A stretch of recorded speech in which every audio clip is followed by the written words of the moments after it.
on a beaucoup de chance aujourd'hui parce que justement, on a un accélérateur, on l'a dit tout à l'heure, on a Pascal Ganlami que tout le monde connaît, donc je ne me permettrai pas de vous présenter, et qui est maintenant à la tête de la délégation ministérielle pour le beau projet de l'exposition universelle 2025. Alors, vous savez combien Paris Île-de-France, capitale économique, et ses membres sont à vos côtés depuis l'origine, depuis toute l'origine, on s'est vraiment mobilisé à vos côtés. On pense que c'est vraiment un projet extrêmement important pour l'attractivité de l'Île-de-France, vu tout ce que les expos universels ont su faire.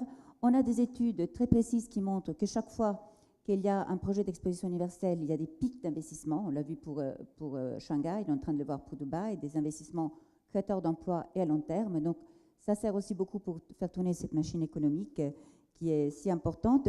Et alors, vous avez donc des grandes ambitions. Nous sommes tous à vos côtés. Est-ce qu'on va y arriver? La première étape, c'est de gagner le concours. Et puis la deuxième étape, une fois qu'on a gagné le concours, c'est de réaliser le projet.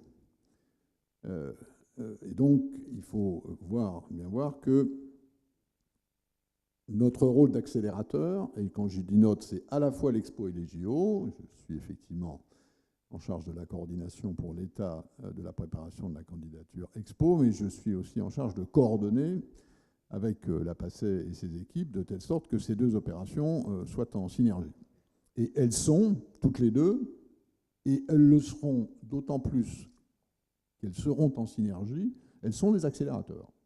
Des accélérateurs d'infrastructures, on en a parlé ce matin, des infrastructures de transport, des infrastructures hôtelières. On sait très bien que si la France et Paris et le Grand Paris veulent remplir leurs ambitions en matière d'accueil touristique, il va falloir énormément modifier notre offre hôtelière. Ça, c'est de l'investissement, c'est de l'infrastructure. Que ce soit pour les JO ou que ce soit surtout pour l'Expo, qui, dans les JO, c'est surtout des téléspectateurs et des athlètes et des journalistes. Les expos, c'est 50 millions de visiteurs. Là, on est sur des ordres de grandeur qui impliquent de gros investissements. Ce qu'a dit ce matin Augustin de Romanet sur la liaison Roissy Express, je dis la même chose. Il a dit ce matin, vous l'avez entendu, si ça ne se fait pas pour 23, je rends mon tablier. Je dis la même chose. J'ai dit la même chose au président de la République et au Premier ministre, dans les conditions que je me suis permis d'évoquer, non pas de poser pour accepter cette mission. J'ai dit, si Roissy Express ne se fait pas en 23, je décroche. L'année dernière, vous avez été extrêmement clair, vous nous avez expliqué tous les critères. Depuis, il y a plus d'1 milliard que vous avez investi avec la Caisse des dépôts. Et peut-être, ce serait bien de rappeler un peu votre rôle et de rappeler déjà ce que vous avez financé. Et puis peut-être, la deuxième question, ce serait justement, est-ce que vous y croyez à des grands projets comme l'exposition universelle et la candidature aux Jeux Olympiques? Et est-ce que c'est des genres d'infrastructures, de projets sur lesquels BEI pourrait s'épancher aussi? Pour en revenir à notre métier de base, qui est effectivement de financer le mieux possible, c'est-à-dire avec la meilleure ingénierie possible, les volumes qui sont les plus adaptés, etc., dans le domaine du développement urbain, parce que c'est une politique qui est à la croisée de 3 grands objectifs européens. Le climat, d'une part, le développement économique. 75% de la population vit dans les villes en Europe et ces villes génèrent à peu près 80% du PIB. Alors, comme vous le disiez, si on accélère ce PIB d'0,5%, évidemment, on a un effet de levier considérable, non seulement sociétal, mais aussi économique. Et au fond, les leçons que nous tirons, à part les leçons techniques, évidemment, de tous ces projets, elle est double. La première, c'est qu'il n'y a pas de développement économique s'il n'y a pas, de la part de la gouvernance, une politique d'ensemble, non seulement de l'investissement, mais aussi de la qualité de service qu'on a envie de rendre à la population concernée.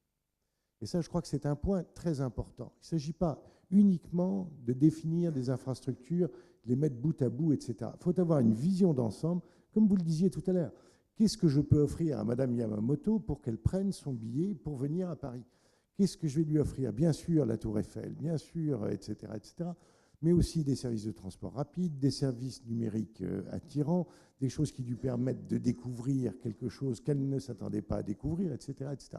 Donc, première leçon, c'est ça. Il faut que la gouvernance se projette sur une vision et que cette vision soit sur une politique d'ensemble d'investissement et sur une politique de qualité de service. La deuxième leçon que nous tirons de tous ces projets urbains, c'est qu'il faut absolument associer le secteur privé à ces investissements, non seulement parce qu'il apporte des technologies, non seulement parce qu'il apporte du capital, etc., mais aussi parce qu'il apporte un autre état d'esprit dans la réalisation du projet et que cet état d'esprit va se retrouver dans l'attractivité du projet. Et par conséquent, il faut non seulement associer le secteur privé aux choses qui relèvent du secteur privé, des centres commerciaux, de l'immobilier, etc., mais aussi dans la réalisation de services collectifs. Ça, c'est très, très important. Mais je voudrais conclure avec ça. Le point qui me préoccupe le plus, c'est celui de la gouvernance. Nous avons actuellement une gouvernance qui est trop complexe entre la société de projet, la société véhiculaire, qui est la SGP, les ressources financières qu'elle a, qui sont un peu fragiles, etc., la métropole qui vient d'être créée, mais qui n'est pas encore assise, etc. Il faut densifier et asseoir la crédibilité de cet appareil. Ça, c'est mon premier point. Et le second, c'est qu'évidemment, le dialogue État-région, le dialogue État-métropole, région-métropole doit être solide, durable et transparent. Monsieur le ministre, Monsieur Ollier, qui, au lendemain de son élection, parce que votre élection est toute récente, même pas 10 jours, a accepté de venir au pied levé parler au milieu économique et venir les rassurer, parce que vous savez, très honnêtement, vous êtes courageux. Il y a beaucoup de gens ici qui ont du mal à comprendre cette gouvernance de l'Île-de-France. On vient de l'évoquer, mais beaucoup de milieux économiques se demandent pourquoi déjà c'est compliqué, on va ajouter une autre couche, ça va être encore plus compliqué. En quoi pouvez-vous les rassurer, expliquer quel est le rôle de la métropole? Monsieur Patrinal devrait savoir que le maire signe des permis de construire, que demain, si le PLU est fait à une plus grande échelle, ce qui paraît normal, c'est une évolution logique sur le plan des territoires, ce sera toujours le maire qui signera le permis de construire et dans les mêmes délais. Il n'y a aucune complexification. Je ne vais pas être trop long. La métropole existe depuis le 1er janvier, je suis élu depuis 3 semaines, et déjà le 18 février prochain, dans une semaine pile, notre conseil métropolitain va prendre un certain nombre de décisions qui démontrent non seulement que la métropole existe, mais qu'elle est en marche et qu'elle fonctionne, alors que pour l'instant, je n'ai qu'un papier et un stylo. Bien, nous sommes 209 et nous avons réussi à mettre en place une gouvernance partagée. Je le dis aux élus des différentes chambres ou aux représentants des différents organismes patronaux qui comprennent bien ce que je veux dire. J'ai souhaité qu'il y ait une gouvernance partagée, justement pour répondre à vos attentes, pour faire en sorte que les responsables politiques mettent leurs idées politiques dans leur poche et qu'ils ne s'intéressent qu'à la vie des 7 millions de personnes dont ils seront responsables. C'est ce que nous avons fait. Et dans cette gouvernance partagée, je rejoins Pascal Lamy et j'approuve tout à fait tout ce qu'il a dit, il va y avoir les grands projets. Eh bien, j'ai décidé de mettre Mme Anne Hidalgo, qui est la maire de Paris, comme première vice-présidente chargée de ces grands projets. Quoi de plus naturel que ce soit la ville de Paris, capitale de la France, qui porte justement ces grands projets. Nous allons l'aider.